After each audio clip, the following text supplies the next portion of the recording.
Welcome to this week's eSellerCafe News Roundup. My name is Dave, I'm your host, and today I'm as always joined by Mr. Richard Meldner, who is once again at home. It's very strange, Richard.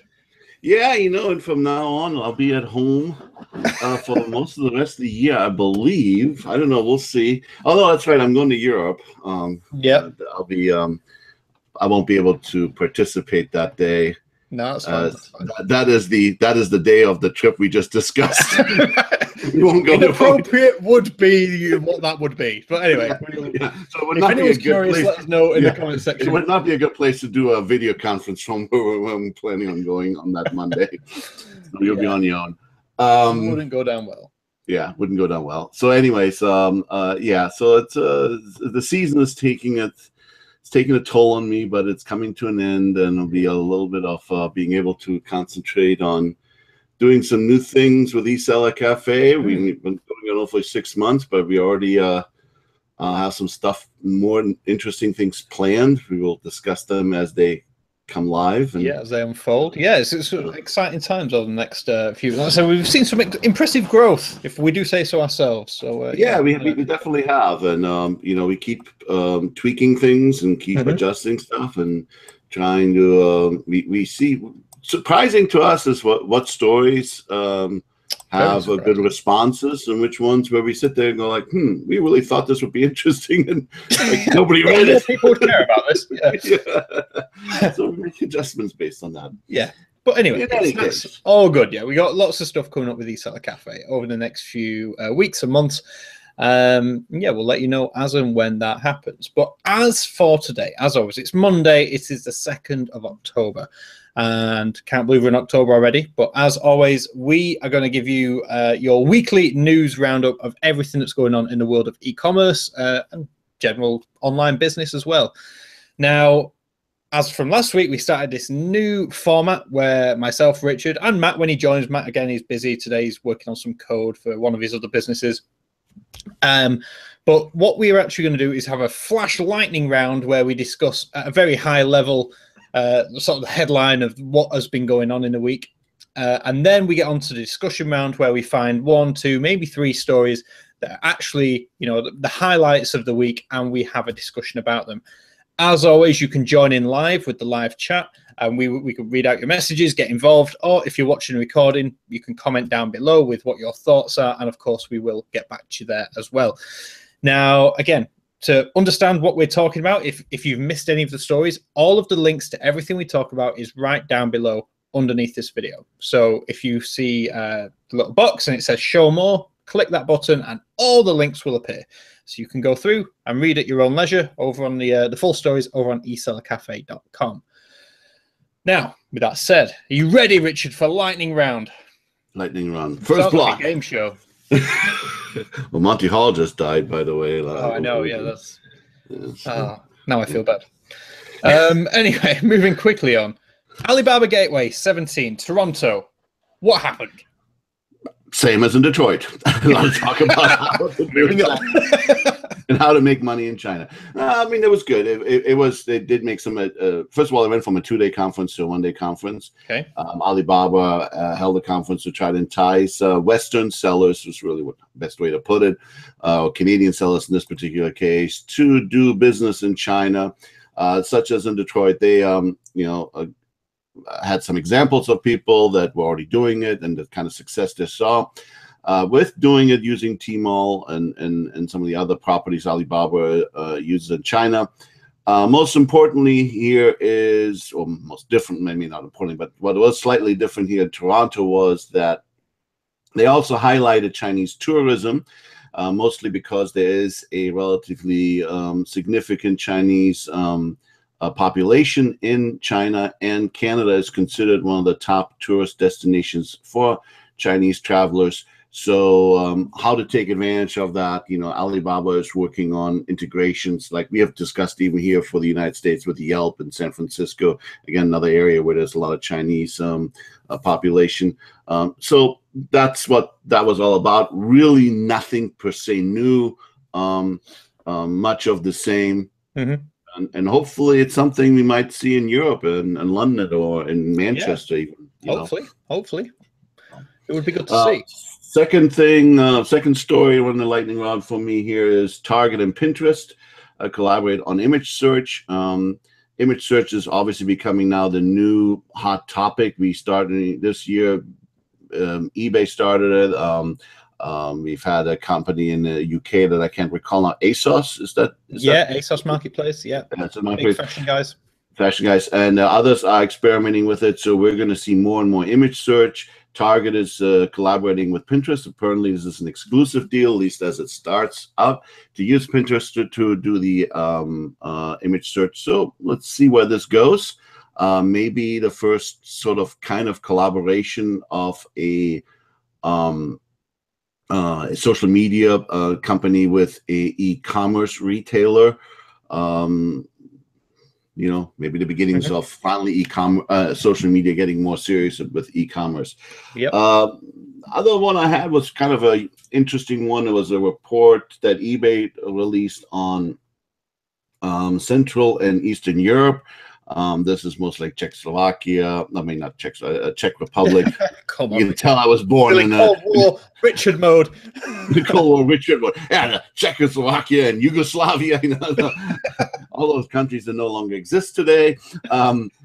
Poland. I mean, basically the Eastern Bloc and countries, Central Eastern Bloc countries. How entrepreneurs there can really take advantage of the fact that they're part of the EU in many cases, and how to sell into the EU or even globally. And eBay makes it pretty easy for them to get started. And I think this is an interesting report for people that are located there, for sellers that are located, but also might be interesting for sellers that are not located there, because they might see some opportunity to sell in those markets, because that report goes through a lot of data and statistical information. And I thought it was some pretty interesting things. So those are my first three. Also, now you have, I think. To me. Yeah. So my stories this week, the lightning round consists of Google Chrome to stop autoplay.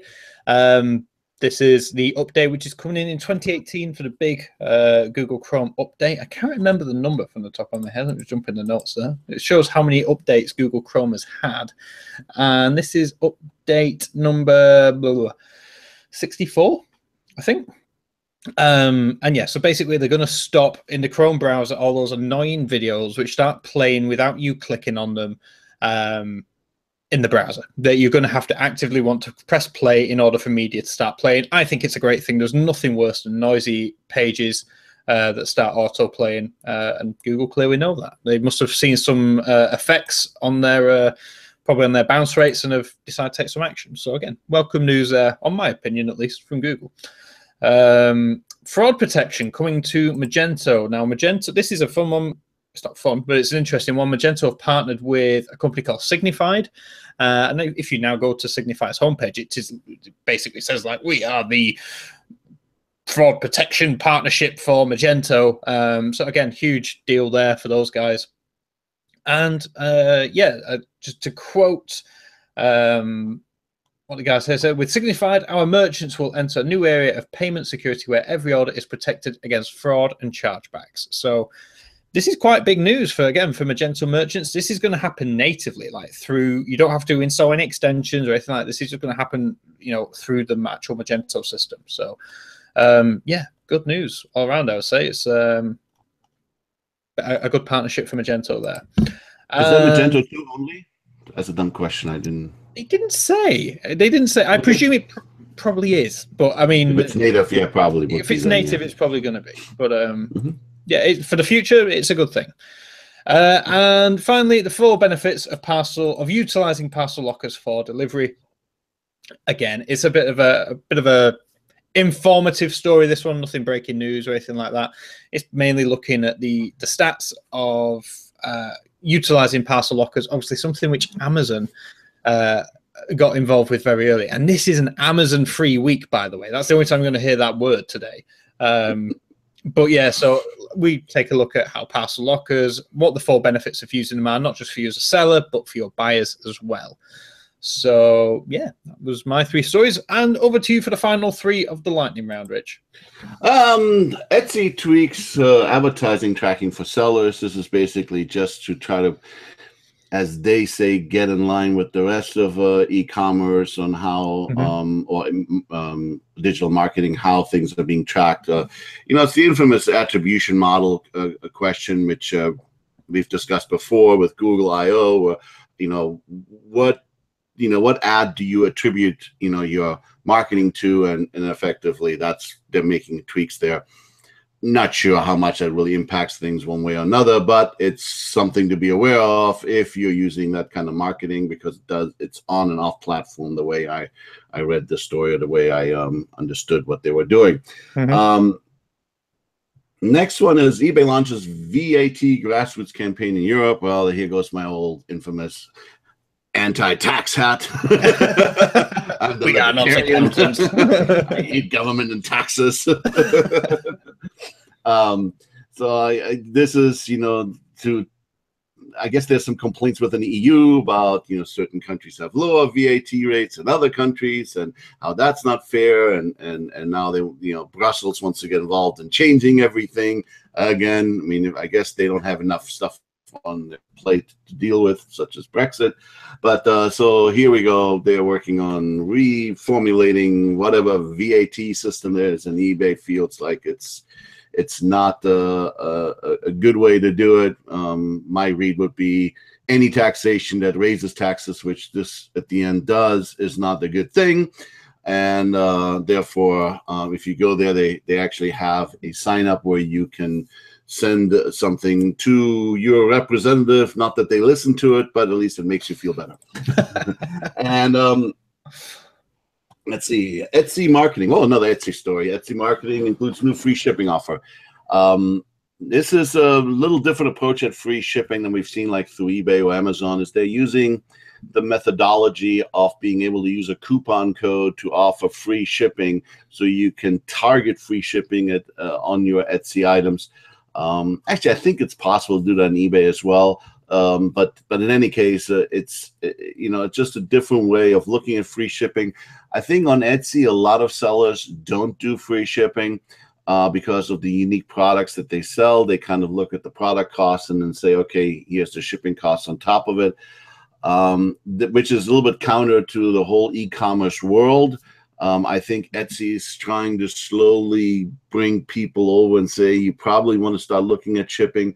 I believe we had a comment below that one where someone said, well, what are the metrics if I add price to my item in order to offer quote unquote free shipping versus just adding shipping to it?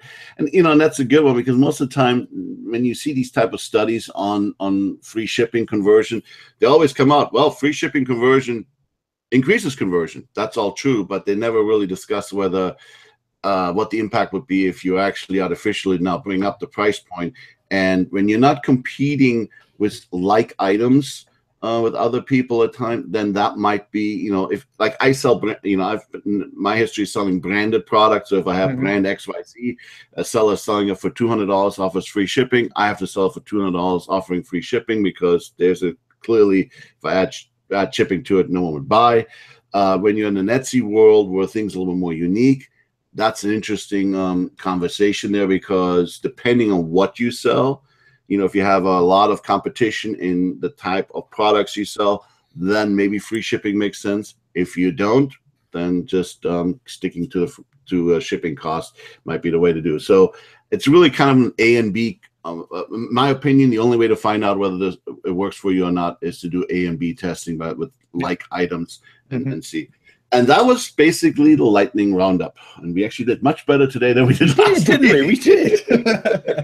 I'm proud of us today. Yes. So with that said, with the lightning stuff out of the way, and again, if you want any more information on anything that we just covered, anything piqued your interest, links are down below. All the titles along with the links are right there. So again, you can go and find out more about what we very briefly chatted about there.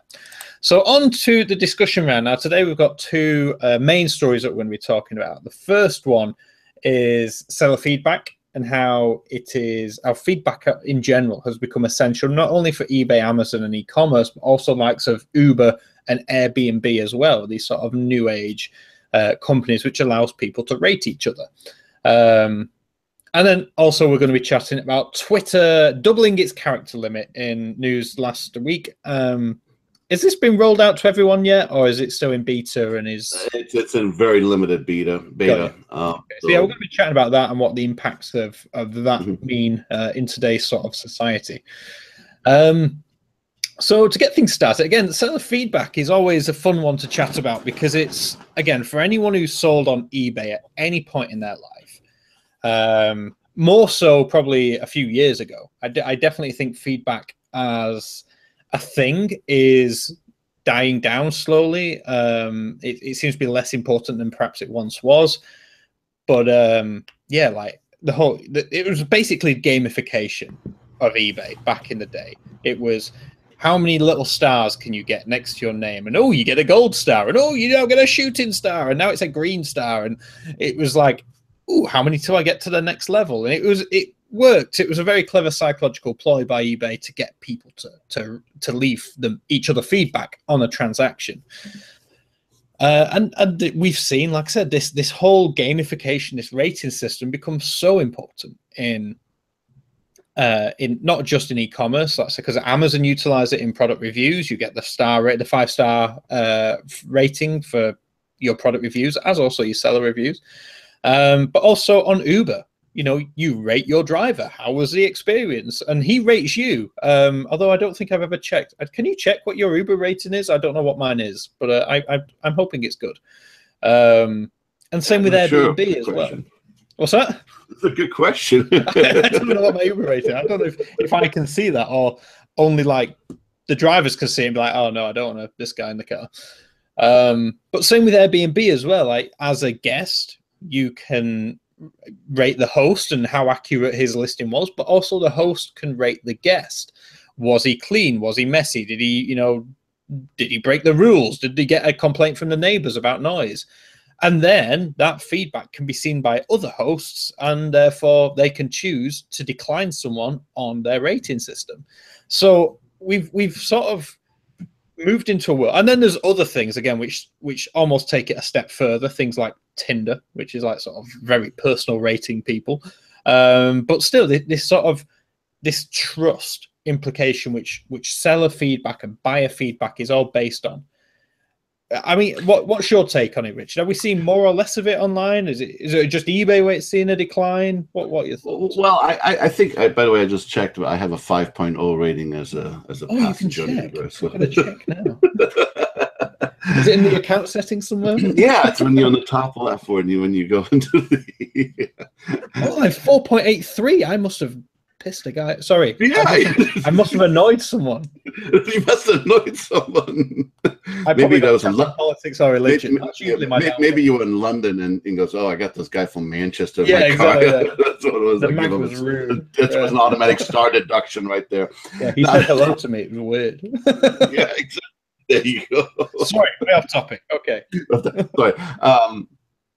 So in any case, I think these feedbacks are good, but what has happened over the years, and when we go back to eBay, where people leave like sort of like the 80-character detailed or trying to somewhat detailed information, I don't think anybody really reads that anymore. You know, I think a star system.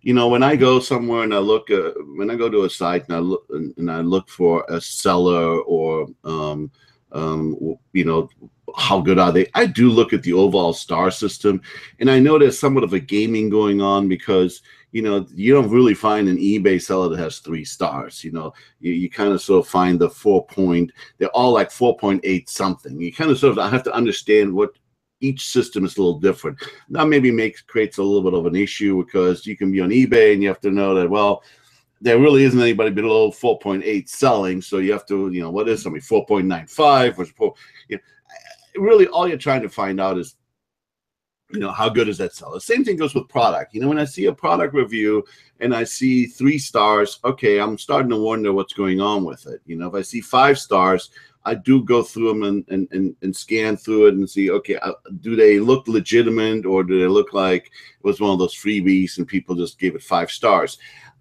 So you do have to take all of those reviews with a grain of salt. You know, on eBay, one of the big problems has been in the past, and probably will still continue to be, that sometimes people will rate the product, not the seller. You know, Yeah. if a seller sells a product, it's a name brand, and that product was junk, well, it's not the seller's fault. Now, how did the seller deal with it? Did he take the product back? You know, all that is important. You know, but as far as when I see people do product reviews on eBay with seller feedback, I'm like, okay, you're not getting the idea. Clearly, eBay with their new product pages, and so it's going to try to push more of having the product star. So now we have two different systems in eBay. We have product ratings and seller ratings. So hopefully over time, more people will get used to that.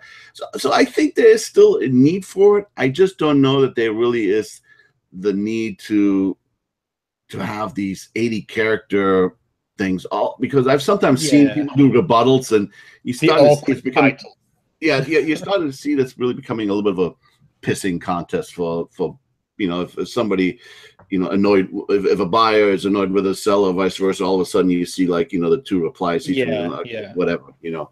So I don't know that is really necessary. I think a simple system like Uber, for example, where you just look at stars, you know, okay, this guy's a 5-star versus a 4.83 star. Not, again, that the driver has a choice because he's assigned the passenger, but what it does do is, you know, if someone has a history of a long problem, it does bring them down, and they no longer are allowed to use the system. So from that point of view, it's a good thing, you know. So they are still useful. I just don't think that all the text that's associated with them is really that meaningful anymore. Yeah, I would agree. I think, and again, there's something very.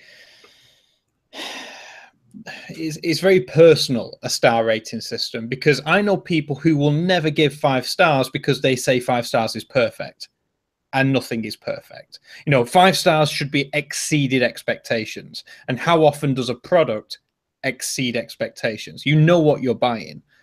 You know, so some people say, well, I only ever get, you know, if everything's great, I give it 4 stars. And you're like, well, that's obviously your interpretation of a star rating system, but to a seller, they'll be like, what have I done wrong? You see what I mean? There is definitely I see this with hotels.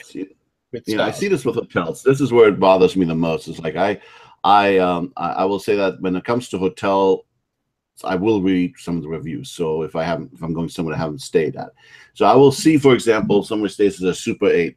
It gives it 2 stars. Oh, this place doesn't it have this. Well, it's a budget hotel. It's not the Ritz-Carlton, okay?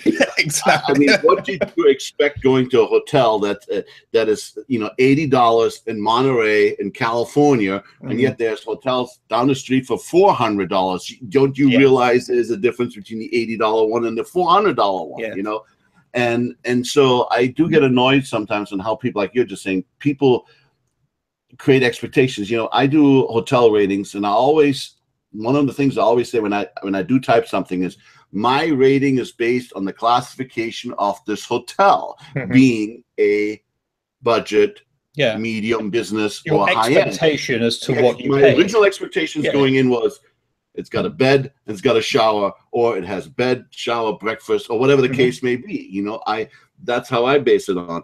And so you are correct. That is one of the downsides of these systems, is people have different beliefs. They want to spend $80 on a hotel room, but they want the $400 Ritz-Carlton experience. Exactly. You know? And that's what I mean, is like the same person who rated the Aria in Vegas as 5 stars because, hey, I could turn the lights on with an iPad, and I could open the blinds with an iPad, and, you know, could do everything remotely. If then goes and stays in a Holiday Inn and go like, well, you know, I couldn't operate the curtains with an iPad, so that's got to be a star. And you're like, well, no, because you've gone from paying like you say, £400 a night to paying $70 or whatever. Let's bring it. So there is definitely an interpretation issue which can arise with feedback, but I think it's still a good bearing of trust. You know, it gives people an insight. As soon, you know, you let me know if you do the same, Rich. If I'm buying from someone I don't know on eBay, I look at the negative feedback. I do too. I don't read through all the positives. I want to know what went wrong. How bad was it? Then you take the calculated risk. Mm-hmm. Even if someone's got 2,000 positive feedbacks in the last month, I'm going to read the 3 negs because I want to. It's like human nature. What really went wrong here? And then you get a gist as whether the buyer's being unreasonable or there was just a mistake at the seller's end. And working in e-commerce, mistakes happen. They're unavoidable. Something will go wrong eventually. But still, like I said, I think seller and buyer feedback, the rating system, I think it's largely a good thing. And I think from a seller's point of view, from a buyer's point of view, you just have, or user's point of view, you have to use a grain of salt with them. But they can give you a hint of what's going on. So I think that some people who say, well, we should just eliminate all of those and they should, nah, I don't think so. I think we should just keep them the way they are. I do notice that like in a lot of eBay feedbacks nowadays, people will put like, great or something, just one word, and that's fine. Then everything was as expected, and that's okay, so but anyways, yeah, next one. I would agree. So with that said, yeah, moving on to Twitter, doubling character limit. I'm on the fence on that one. I'm very meh about this because I can't say I've honestly ever wanted to tweet an essay to anyone. I always liked the fact with Twitter it forced people to be concise and get to the point. And other than people putting like 1 of 12 in the bottom corner, as the last few characters, and you knew an essay was coming. But yeah, I don't know. I don't think it's largely going to personally impact me as a user. Taking business out of it, as just a casual user of Twitter, I don't really have that much to say. So it's going to be very short and sweet, I imagine. Yeah, the interesting reason why they did this is, and we'll get to the e-commerce twist here in a second.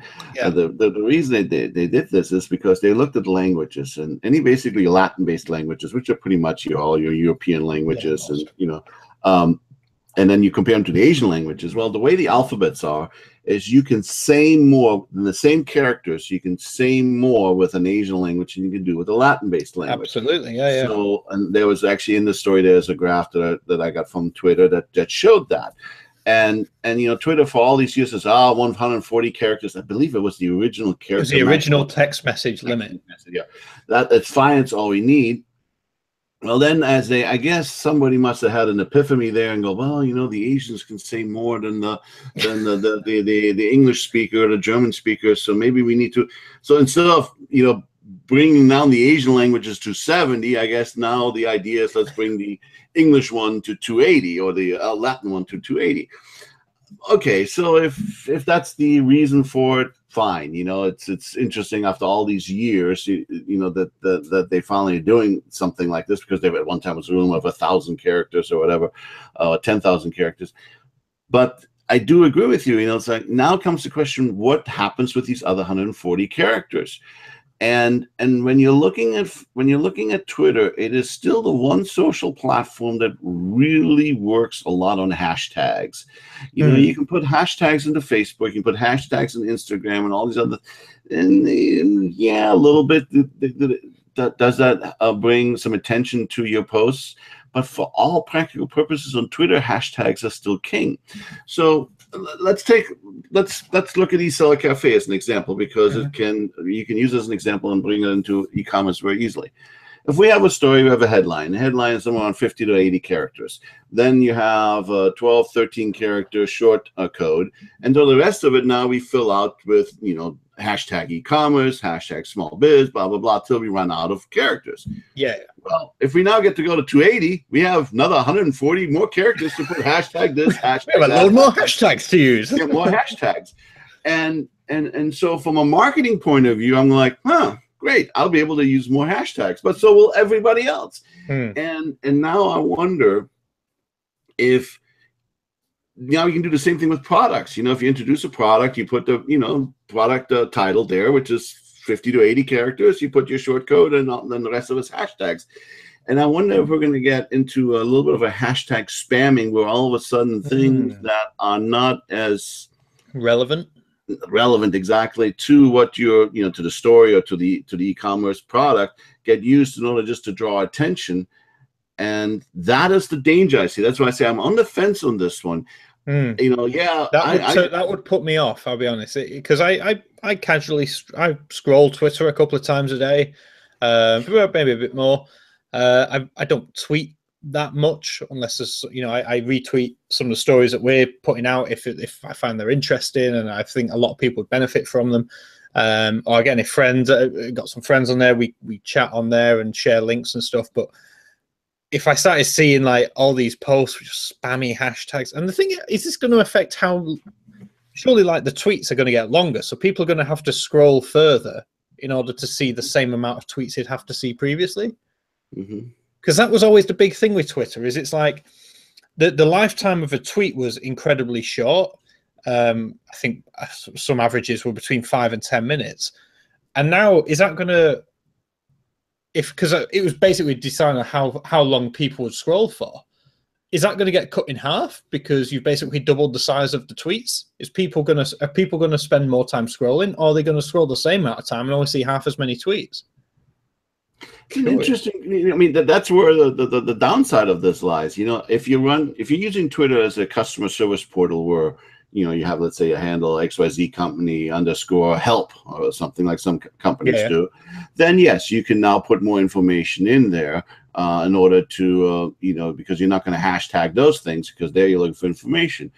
But I have a lot of fear that there's going to be a tremendous amount of abuse, and that exactly what you're talking about, which is the you know, the reduction of the tweet life cycle. You know, is that going to force people to tweet more because now they need, you know, I mean, we already talked about it, you know, previously. It's like, well, you know, sometimes we tweet every 20 minutes, you know, and Twitter has become sort of this shouting instrument where, you know, it's almost like you take a bowl of spaghetti sauce, you throw it at the wall, and then you know, you hope something sticks, and whatever sticks creates viewers, you know, or purchases. Or and that's the thing. It's like, because on Facebook, they famously, you know, if you're running a page or a group on Facebook, they limit how much your post gets viewed.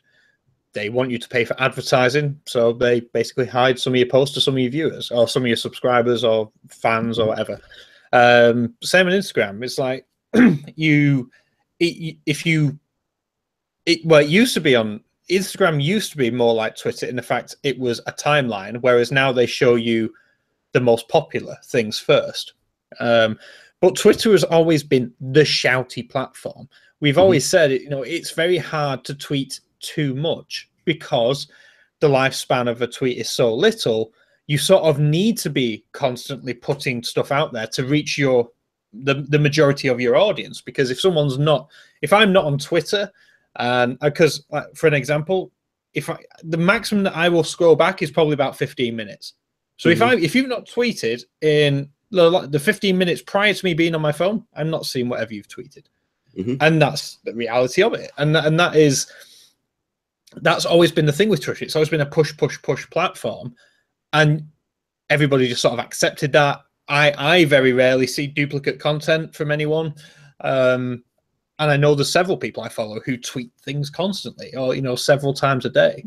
So Twitter's very curious, and it's like the only real social media platform of any note size wise that is like that. It's unique in that regard. And I don't know. And the one thing there is like, you know, on Twitter you can turn on whether you want notifications from some people. So you know, and this is I mean, we've had this concern among ourselves, like, you know, we tweet a lot. We want people to follow us and would like to have them as notifications. But at the same time, if we tweet every 15 minutes, I know I have some people I've turned the notifications off because I'm getting the same story, the same, you know, tweets from them every, you know, 2 hours, you know, and I'm like, okay, it now comes the point, is there a way for Twitter or to maybe update their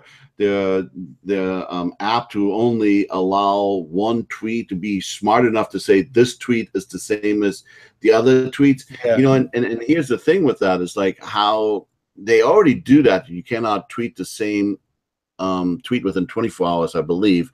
But all these, you know, Hootsuite and Social Pilot like we're using, they all just change the the Bitly link, the short link around, and so therefore it becomes a fresh tweet.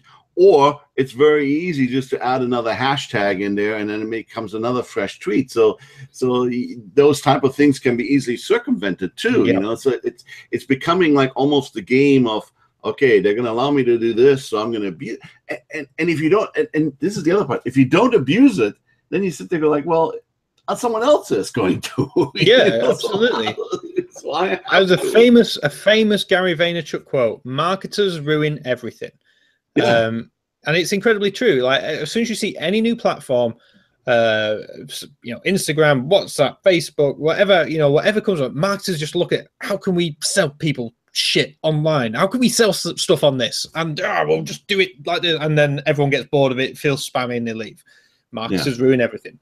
And I felt like Twitter was going that way. I feel like it's had a bit of a resurgence recently. But I don't know. I don't know how this update is going to play out. It's an unknown one for me. I like I say, me personally, I've never felt okay. Yeah, maybe a couple of times I've had to delete a hashtag or get a bit clever with, you know, commas and spaces and stuff, and had to spell things wrong on occasion to make sure I get everything in. But that was part of the fun of Twitter for me. That was like, you know, oh, we have to be concise here. We can't just spam a load of words. But that was also one of the reasons that they said, is that the condensing of some of the tweets would make them very difficult to read, so which makes the searchability harder. Yeah, people spelling things wrong. You know, the funny thing is, I mean, the only thing, the very first thought I had when they came up with that, I wonder if Donald Trump will get 280 characters. Yeah, their most favorite YouTube, their favorite Twitter user, I'm sure. The most favorite Twitter user. Will he get 280 characters? You know, but in all seriousness, you know, so the I'm on the fence on this one. You know, it's like I see a lot of abuse potential, and Twitter has a lot of abuse problems already. It's the home of the trolls, really. So, you know, and you know, and the sad part is, I put a lot of stuff on there for us in that method because that's what we have to do. And now I'm gonna have to rethink even more of that, and that's kind of like, I don't know. It's curious because, again, with us being, and I've always said this, is that for me, Twitter's biggest value is news, breaking news from the source, without any media spin, without any of that. With Twitter, it allows you to usually get news directly from the source, people on the ground there telling it as it is. And for me, that's predominantly what I use Twitter for now. And again, now running eSellerCafe, our news website, Twitter is the obvious choice. You know, as soon as anything happens, any breaking news within e-commerce, we can put tweets out and it'd be live within, you know, immediately, and people come to the site and be able to find out. So for us, Twitter is such a big platform. You know, and I subscribe to certain Twitter feeds for where I know there's news stories that will come out of that because they generate the news stories, and you know, the interesting thing is you have all these PR news feeds you can belong to, and the reality is you get overwhelmed there. You know, it's like you're trying to find stuff that's relevant to what we're doing. Now, when you then look at e-commerce, you know, it's like, okay, if you have a new product introduction, that's news. But how do you separate that from, you know, all the other tweets you're doing, you know? And that's becomes kind of an interesting problem, you know. And then if you are using Twitter as a way for customer engagement, are you better off doing that maybe as a separate Twitter handle, because you don't want everything just kind of go together, you know? It'll be a curious one to see how. I mean, right now they even said this is a very limited rollout at the moment. I'm sure that there's a lot of head scratching going on in Twitter itself. However, I would say that, you know, once you roll out something to the public, boy, it's kind of hard to pull it back. Yeah, you know? Even on a limited basis, it's kind of hard to all of a sudden say, oh, we're going to pull this back, but maybe they'll learn something out of that. I mean, I guess theoretically, one possibility is you create a hashtag limit per tweet. You know, that might be, you know, every time somebody uses a hashtag, it's like, okay, you can only use 3 of them. Yeah, however, something, and that's it. You know, that might be a way to minimize spam. Limit the spam, yeah. It's curious for sure. Obviously, it's going to be one that we'll keep an eye on long term, see how it rolls out. But yeah, that was, like I said, announced last week as the one of the big news coming out of Twitter. Yeah. So with that said, Richard, what have we got planned this week? Same as last week, because I didn't get to finish it. I have an interesting story. I putting the pieces together behind the scenes on all the Amazon brands, and I thought it was really kind of cute, cool story. And so hopefully I'll get to finish it here today or tomorrow. And then I'm going to take another look at good old Toys R Us, but from a different angle. And I think initially when the Toys R Us bankruptcy came out, there was a lot about, oh, it's an online story, online retail story that they're getting bombarded, through Amazon. And it's a lot more to it than that. And there was just now a couple of days ago an announcement that they are going with a Miracle platinum with a marketplace called Miracle. They're going to try to do something there. And there's also some augmented reality type stores that they're already putting into play, which is also part of the bankruptcy announcement. So it's actually some interesting twists. It's kind of more of a follow-up story to their bankruptcy versus the news at the time. Oh, Toys R Us went bankrupt, because there's a lot more to this Toys R Us thing. So hopefully by Wednesday I'll have that one complete, because there's some other areas I want to research before putting that one out there. Awesome. Well, looking forward to it. So with that said, we'll have a quick recap of everything we spoke about today. We talked about Alibaba Gateway 17 in Toronto, Target and Pinterest collaborating on image search, eBay report on Central and Eastern Europe seller opportunities, the Google Chrome to stop autoplay, fraud protection in Magento using Signified, full benefits of parcel lockers for delivery, Etsy tweaks advertising tracking for sellers, eBay launches the VAT Grassroots campaign in Europe, and Etsy marketing section includes a new free shipping offer. That was the lightning round, and then me and Richard discussed seller feedback. Is it essential for online now, with not only just marketplaces, but also the likes of Uber and Airbnb also? And as you just heard, we just had a chat about Twitter doubling the character limit on a tweet, and how that could not only affect e-commerce, how it could affect the lifetime of a tweet, and generally what would happen or what will happen when this rolls out to everybody. We'll keep our eye on it and obviously keep you up to date as well with any new developments there. And so we heard from Richard on a couple of things he's got planned coming up over the next couple of days as well. So that is everything. We made pretty good time today. In fact, 2 minutes early on our standard what we aim for. So firstly, thank you. It's sort of working, isn't it? Yeah, we like this new format. Last week we went 15 minutes over on our new format. We're like, wait a second, what did we screw up? Yeah, we ruined this already. Yeah, well, we got better. So anyway, firstly, thank you to you for taking time to watch this episode. If you have any comments or questions, the comments section underneath this video is open. Myself, Matt, or Richard will, of course, get back to you with anything as and when appropriate. And yeah, keep your eye on eSellerCafe.com all this week. We've got lots of news coming out and a couple of interesting pieces, hopefully on the Amazon brands and also Toys R Us as well. Also, what I say, a massive thank you to Richard again for all the work he's done last week. Always appreciated, sir. Thank you for joining me today. You're welcome. Happy to be here. Yeah. And with that said, there's nothing else left to say other than I hope you have a fantastic Monday and a fantastic week. And as always, we'll catch you same time next week. See you then. See you then. Bye-bye.